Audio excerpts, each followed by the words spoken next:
Sobre todo hacia el Ministerio de Capital Humano. Pero para hablar mejor de esto, sin más preámbulos, es que estamos aquí justamente en el piso para charlar con Matías Gayol, que es dirigente de Unidad Piquetera, que estuviste hoy presente, me imagino, en la marcha. Bueno, ¿cómo fue? Porque también vimos ciertos incidentes, por llamarlos de alguna manera, o no decir represión, mejor dicho, en el Obelisco. Lamentablemente hubo que lamentar un colega herido de nuestro canal hermano Crónica TV, Diego Ricciardi. Bueno, pero más allá de esto, contanos vos cómo fue hoy la movilización. Bueno, en primer lugar, comentarte lo vinculado a la cuestión de la represión para después ir a los puntos elementales de por qué hicimos la protesta. En cuanto a la represión, me parece claro y muy importante destacar esto. Estábamos sobre la 9 de julio y estábamos movilizando, no estábamos concentrando haciendo un piquete en un lugar fijo. Estábamos marchando, movilizando hacia Capital Humano porque había una promesa de reunión que finalmente nunca ocurrió, con el objetivo de reunirnos y de poder dejarle un petitorio, plantear los reclamos que son completamente urgentes. Y mientras marchamos a Capital Humano, donde íbamos a presentar ese petitorio, hacer un acto y desconcentrar por cuenta propia, apareció la policía de la ciudad, infantería, el carro hidrante y demás, y empezó a reprimir. La policía apareció cuando ya estaban desconcentrando. Ya habían intentado reunirse, estaban dando marcha atrás, por así decirlo. Estamos movilizando hacia Capital Humano para tener esa reunión. Faltaban algunas cuadras para llegar a Capital Humano y poder juntarnos, con lo cual incluso había una suerte de diálogo, de una supuesta reunión que finalmente nunca ocurrió. ¿Policía federal o de la ciudad? De la ciudad, para llevar adelante represión. Y cuando la policía de la ciudad empezó a reprimir, empezamos a intentar desconcentrar de forma ordenada, no respondimos con violencia, con lo cual me parece importante este concepto. Los piqueteros y las organizaciones sociales somos los que intentamos poner orden frente a un desgobierno que no cumple con sus obligaciones constitucionales, porque no cumple con enviar alimentos a los comedores de los barrios populares.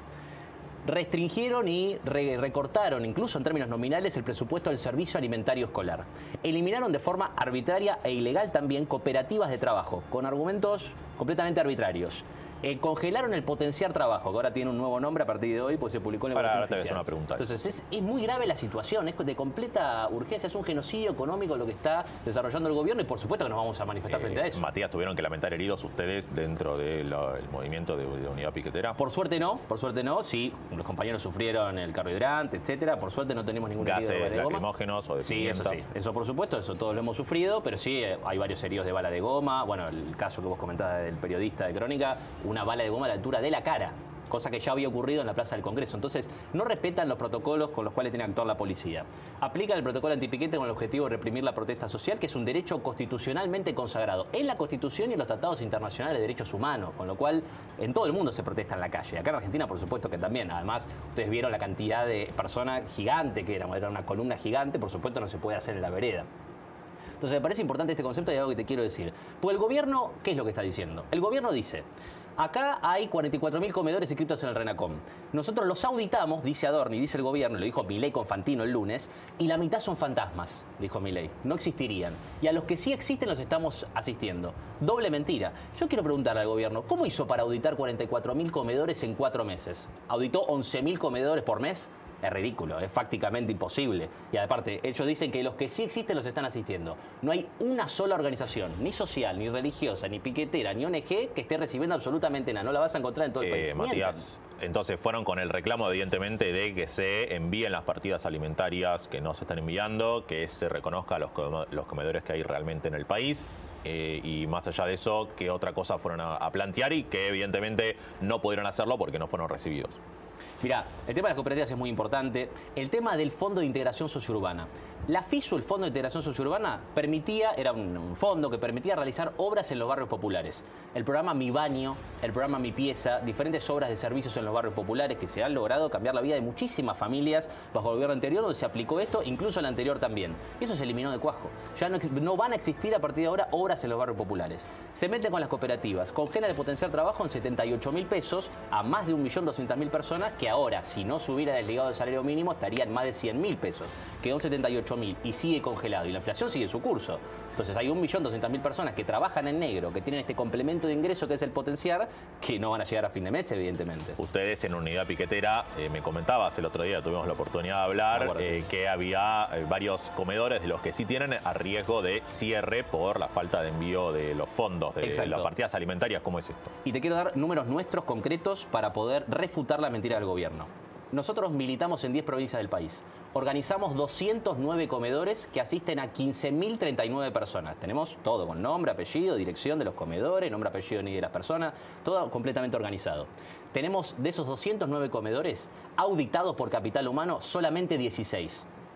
Entonces ya este botón de muestra sirve para demostrar que es una mentira la campaña del gobierno. Y de esos 209 comedores tenemos que ya cerraron o están a 1 o 2 semanas de cerrar 58 comedores. Con un caso muy extremo que es el de Jujuy, donde tenemos 42 comedores que están a borde de cerrar. Ayer pudimos hablar ahí con Liliana Sánchez, que es una de las porque referentes. Ni el gobierno nacional los asiste y el gobierno provincial de Gerardo Morales y compañía mucho menos. Entonces esta es la situación. En una situación donde se nos cierran los comedores o lo pasamos a funcionar una vez por semana porque no tenemos y además recursos. El problema, corregime si me equivoco, pero es que no solo hay menos comedores y menos dinero, sino que hay más demanda también. Hay más gente que está yendo a pedir. Y esto de que aumenta la demanda, nosotros se nos ha triplicado la demanda desde que asumió el gobierno de Milei. No lo decimos solamente nosotros, Comunidad Piquetera y Partido Piquetero. Lo dicen también las propias organizaciones religiosas, incluso Cáritas, que es una organización religiosa que firmó un convenio con Petovelo. Salió a decir 2 o 3 semanas después de haber firmado el convenio que ese convenio no le había alcanzado ni para cubrir, escuchá esto, el 0,25 de su demanda, o sea, nada,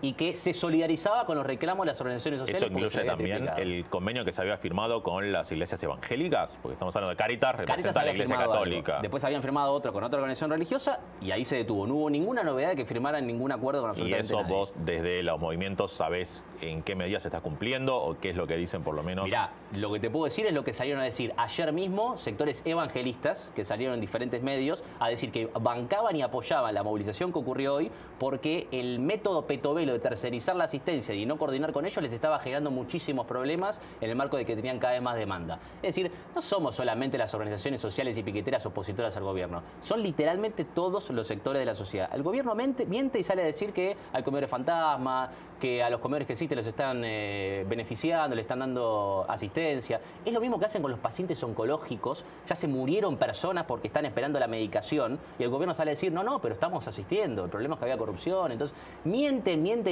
para justificar la crueldad que tiene este gobierno. ¿Con quién se iban a reunir o con quién fue la promesa de encuentro que al final no se concretó? Mirá, por lo que dijeron algunas organizaciones... ¿Y qué excusa dieron, perdón, de parar? Supuestamente era con Petovelo, supuestamente. Pero en el camino nos reprimieron, con lo cual eso quedó ahí, no tenemos ninguna novedad. Entonces, es muy grave la situación, es un genocidio económico y es literalmente el ajuste más rápido y más profundo de la historia económica argentina. Este nivel de ajuste, este nivel de motosierra, de genocidio económico, no lo vivimos ni con la dictadura, ni con Menem, ni con Macri. Son los 4 meses más terribles de la historia económica argentina en materia de ajuste y esto acaba de empezar, porque se vienen los tarifazos, se viene más aumento de la cosa, Caputo diciendo que libera los precios, pero después a la hora de homologar paritaria, recién hablaban del movimiento obrero, ahí sí se mete, ahí sí regula. Entonces, la intención del gobierno de aplastar a los trabajadores y de usar el Ministerio de Economía para pagar la deuda está bastante claro. Matías, decías que acá mi ignorancia, perdón, que no llegué a ver este tema en todo caso, pero que hoy se oficializó el reemplazo del potencial trabajo por estos otros 2 planes que habían sido anunciados ya como a inicios o mediados de febrero, si no me equivoco. ¿Cómo lo ven entonces este reemplazo, aunque sea, podría llevar alguna posibilidad de que vuelva a aumentar, de que se descongele el monto de lo que era el ya difunto potenciar trabajo? Mira, leí lo del boletín oficial y leí las publicaciones oficiales. Básicamente, a partir de ahora, el potencial trabajo se divide en 2 nuevos programas. Uno es volver al trabajo, donde estarían la mayoría de los potencial trabajo, que se supone que van a ofrecer cursos de formación laboral para reintegrar al trabajo, al mundo del trabajo, a un montón de personas, pero esto ya lo hemos escuchado muchas veces, ya programas de puente al empleo, volver al empleo de este tipo, lo hemos escuchado muchas veces con gobiernos que nos daban mucha más bola que este, con lo cual la verdad no tenemos ninguna esperanza. E incluso en la propia redacción de eso que se publicó dice que va a depender de la Secretaría de Niñez y Familia en el caso de Asistencia Social y Secretaría de Trabajo en caso de volver al trabajo. Pero ahí en principio no se especifica un monto, ¿no es cierto? Sigue o sea, va a seguir discrecionalmente. Exactamente. Por ahora lo que se sabe es que sigue congelado en 78.000, como en diciembre. Exactamente, congelado en 78.000, que fue una de las primeras medidas del gobierno, salió Caputo, y además, insisto, antes estaba ligado al salario mínimo vital y móvil, lo desligaron, ahora es arbitrario y sigue congelado en 78.000, no habría ninguna intención de aumentarlo. Teníamos volver al trabajo y otro plan que era más pensado para quienes ya tienen una edad mayor y tienen un reintegro laboral que sería mucho más difícil y está pensado más como para padres y madres de familia. Claro, para personas que tienen tienen 4 hijos o más o mayores de 65 años, que serían la minoría de los potenciales, unos 300.000 más o menos. Y ven al menos que respecto a la situación actual de congelamiento, del potenciar trabajo, lo que estábamos diciendo, estos nuevos planes podrían mejorar. No te digo respecto a lo que era por ahí antes de Milei, pero respecto a la situación actual ahora en abril de 2024. Mira, yo quiero ser muy claro con esto. Yo no tengo ninguna esperanza que el gobierno escuche o cambie de rumbo. Por el contrario, cuando hay paros nacionales, lucha del movimiento obrero, lucha de los movimientos sociales, lo que hace el gobierno es redoblar la apuesta represiva y no hay ningún tipo de respuesta. Con lo cual, me parece que la marcha de hoy, el reclamo por el paro nacional, los paros de los diferentes sectores del movimiento obrero, la marcha educativa que se viene el 23 de abril, que es histórica, va a ser histórica, tienen que ser orientadas sobre todo a la oposición. Porque la que le tiene que poner un límite constitucional a Milei es toda la oposición junta.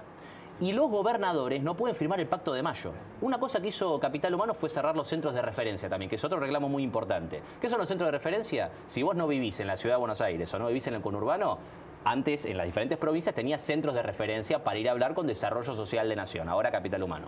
Lo cerraron. O sea, vivís en Formosa, vivís en San Juan, vivís en Chaco, no tenés ningún lugar físico ni teléfono para hablar con nadie de Capital Humano porque te cerraron el edificio y echaron a todos los trabajadores. Entonces, los gobernadores que firmen el Pacto de Mayo, que implica en su propio texto la fundición de las provincias, se van a fundir con Milei y se van a hundir con Milei. Bueno, van a perder más las allá elecciones. de los gobernadores, la otra noticia de hoy, que después vamos a estar desarrollando mejor, es la primera reunión del gobierno con la CGT.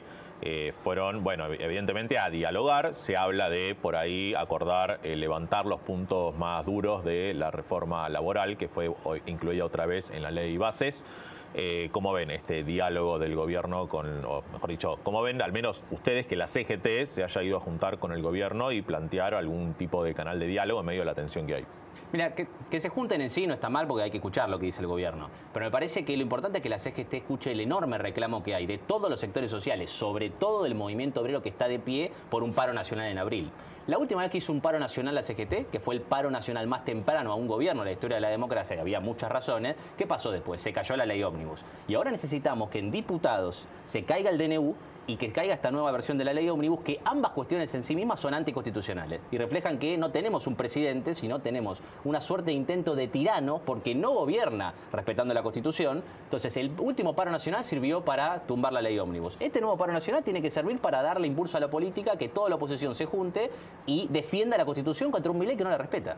O sea, van más allá, bueno, lo que se plantea de la CGT es una posible movilización al 1 de mayo, que es feriado, o sea que en todo caso un paro debería ser en alguna otra fecha. Ustedes plantean que sea tempranamente en abril, incluso antes del Día del Trabajador. Esto es una postura común de todos los movimientos sociales, incluyendo quizás la UTEP, que es el más cercano al peronismo, quizás más cercano a lo que puede ser la ideología de la CGT, digamos. ¿Cómo lo ves? Yo te puedo decir que una gran parte de los movimientos sociales estamos a favor de que haya un paro nacional en abril. Y aparte hay que ver al pueblo que se expresó en las calles. En marzo tuvimos el 8M, el 8 de marzo. La jornada piquetera nacional que tuvimos en Puente Porredón y en 500 cortes en todo el país. El 24 de marzo, que según todos los organismos de derechos humanos fue el 24 de marzo más masivo desde el retorno a la democracia. Algo impactante, impresionante, obviamente el protocolo antipiquetes no se ejecutó. La marcha de hoy, la gran marcha educativa que va a ser histórica, no tiene precedentes, el 23 de abril. Bueno, eso tiene que tener el corolario con un paro nacional de la CGT para que lo antes posible se tire abajo este de un anticonstitucional y se le dé el impulso a la política y le llegue el mensaje a la oposición, sobre todo a la oposición que se considera a sí misma dialoguista. Porque tenemos una Unión por la Patria muy plantado, pero una oposición dialoguista que está especulando si apoya a Milei o si se le planta a Milei. Bueno, ahí está la clave. ¿Qué perspectiva entonces le ves? Vos también trabajás con Juan Marino, Así que es. además de ser el referente del partido piquetero, está bien, digo bien el nombre, ¿no? Sí, sí. También diputado nacional.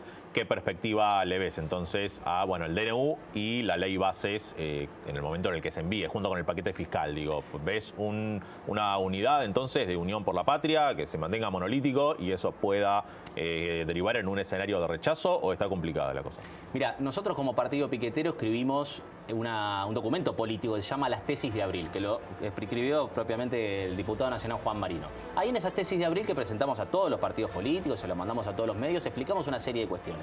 Unión por la Patria, naturalmente tenemos problemas en Unión por la Patria, pero tenemos una virtud que es que son 99 diputados nacionales plantados contra Milei, que votamos contra Milei. En el Senado lo mismo. Somos el principal frente político opositor a Milei por escándalo. Ahora, ¿dónde está el problema? El problema está en la oposición supuestamente llamada dialoguista. Está viendo si tranza o no tranza. Ahora, ¿Qué logramos con esa oposición dialoguista?